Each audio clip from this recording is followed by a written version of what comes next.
Hello guys! Hello Scorpio! Welcome dito sa aking channel, Kapalaran 888. Welcome guys! Alamin natin Scorpio ang financial, kaperahan mo this February. Okay, Scorpio, general reading to, so pwede kang makaresonate, gamitin mo ang iyong intuition sa panunood. Kumuha tayo dito guys, kumuha tayo dito ng 4 cards. Reverse yung love begins. Money yung pinag-uusapan pero lumabas relationship. Pwede din tong financial pero tingnan natin.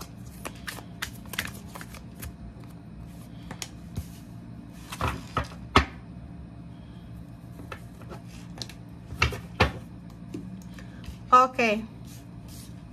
Itong base chakra, light din to. Okay. First card, mag-iingat ka Scorpio sa usaping pera. Deception, envy. Maraming tao sa paligid mo ang posibleng naiinggit. For example, may bago kang trabaho ngayon, or pwedeng nakahanap ka ng trabaho, may mga tao sa paligid mo na naiinggit sila. Okay? Na pwede ka nilang traidorin. So, ingat-ingat ka Scorpio. Next is relationship. Relationship sa trabaho, relationship sa katrabaho, relationship sa boss. Makinig ka sa sinasabi ng intuition mo. Ang nakikita ko sa'yo dito, pwedeng bago ka lang sa trabaho.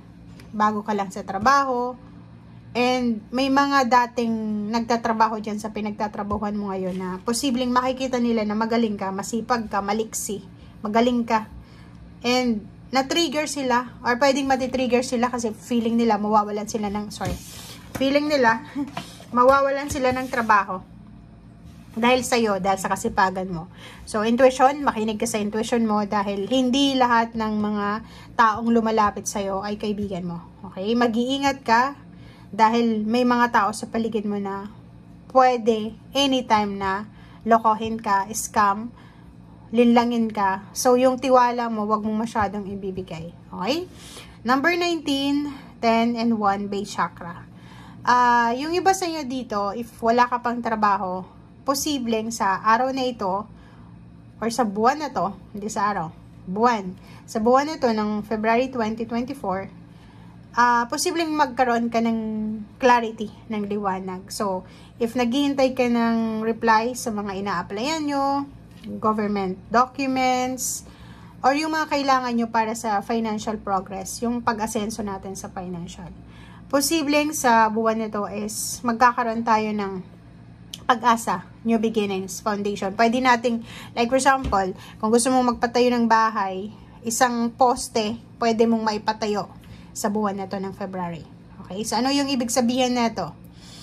If gusto nating maging asensado, matagumpay sa financial, eto yung buwan na to na pwede tayong magsimulang mangarap. Magkaroon ng pag-asa, magkaroon ng panibagong goal sa buhay.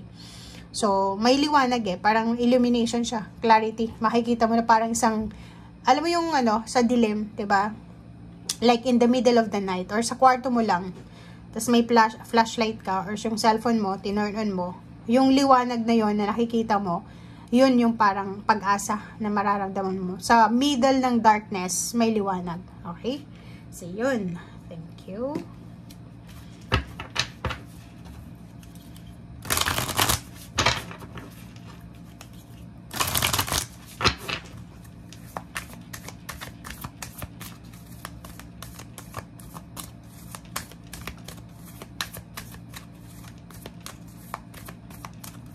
Okay, Scorpio, ano pa ba?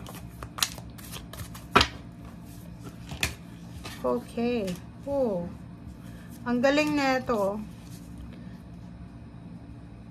Nandito si Archangel Raphael and Archangel Gabriel. Sobrang blessed ka guys kasi itong dalawang cards na to, hindi ito magkasama pag lumalabas sila. Pero sa'yo, tingnan mo sinasabi ng baraha mo dito na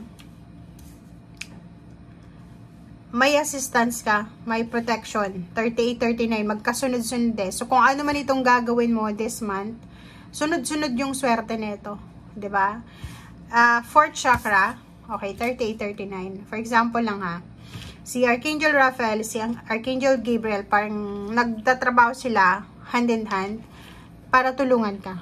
'Di ba? So, bibigyan ka nila ng financial healing, bibigyan ka nila ng kalakasan ng kalooban, healing sa body, mind, and spirit, especially sa body and mind kasi kailangan mo maging matatag, physical, mental.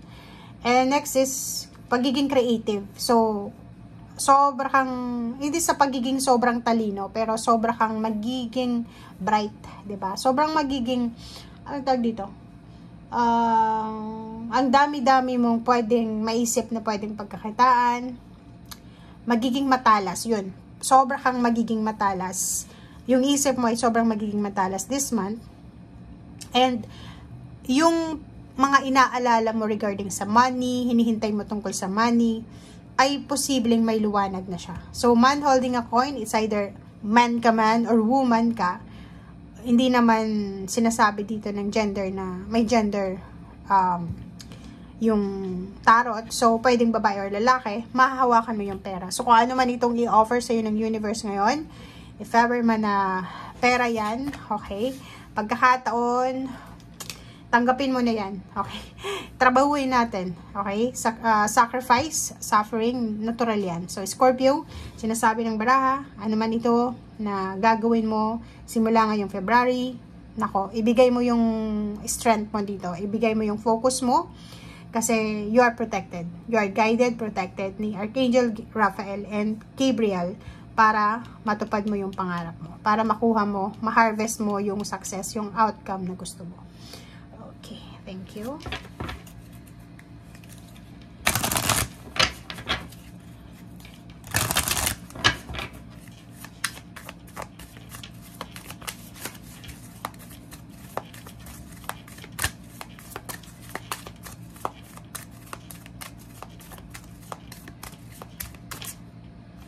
Okay, fertility, sabi ko na eh. 'Di ba? So, sinasabi ng Baraha dito na sobrang talas ng isip mo, ng pakiramdam mo, ang dami-dami mong mga possible na maiisip na pwedeng pagkakitaan, possible na individual na pwedeng lapitan, possible na lugar na kung saan ka pwedeng siswertehin. And nakikita ko sa'yo dito, fertile ideas, new ideas, old ideas, pwedeng pumasok yan sa isip mo ngayong buwan ng February kung paano ka kikita. So, hindi ka masyadong mahihirapan. Hindi ka masyadong magsasuffer siguro. Nakadepende na lang yon sa energy mo or sa decision making mo eh. Kasi ang dami-dami mong maiisip. Maraming mga tao sa paligid mo na pwede mong malapitan, mahinga ng tulong. Diba? Kung makikita mo dito, ang dami-daming tao ang walang trabaho sa ngayon, 'di ba? Nag-aaway-away, nagkokompetensya para makaupo diyan sa upuan na 'yan, 'di ba? Tingnan mo. Kahit pamilya. Kung makikita mo yung baraha mo, ito yung sinasabi niya.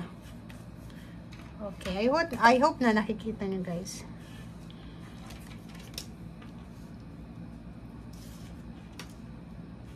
Okay, tingnan nyo to. Lahat ng tao dito sa mundo gustong mahawakan ito. Parang ano lang to. Ito parang King of Coins din to. King of Pentacles, Queen of Pentacles. Yung balance sa money. Kailangan mo daw ihanda ang sarili mo para sa competition. Hindi yung yung competition na makikipag-away ka.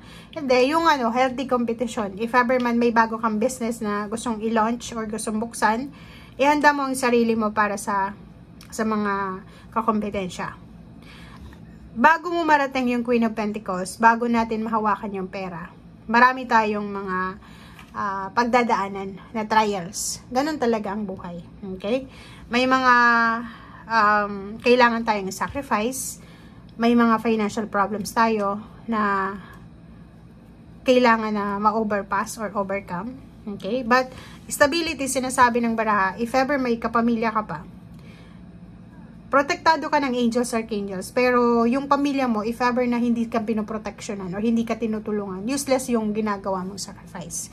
So, dito sa barahang to, sinasabi ng baraha na kailangan mo ng suporta ng family member Una, asawa. Like for example, ikaw nagtitipid ka, pero yung asawa mo naman sobrang waldas sa pera, 'di ba? Yung parang bisyo dito, bisyo doon, sugal doon, parang ganun. So wala, still magsasuffer ka pa rin. So sa buwan ng February, cooperation. Yun yung sinasabi ng bara. Kailangan ng cooperation dito para makaupo kayo dito sa tuktok ng tagumpay. Inihanda mo ang sarili mo kasi ang dami mong magiging kakompetensya.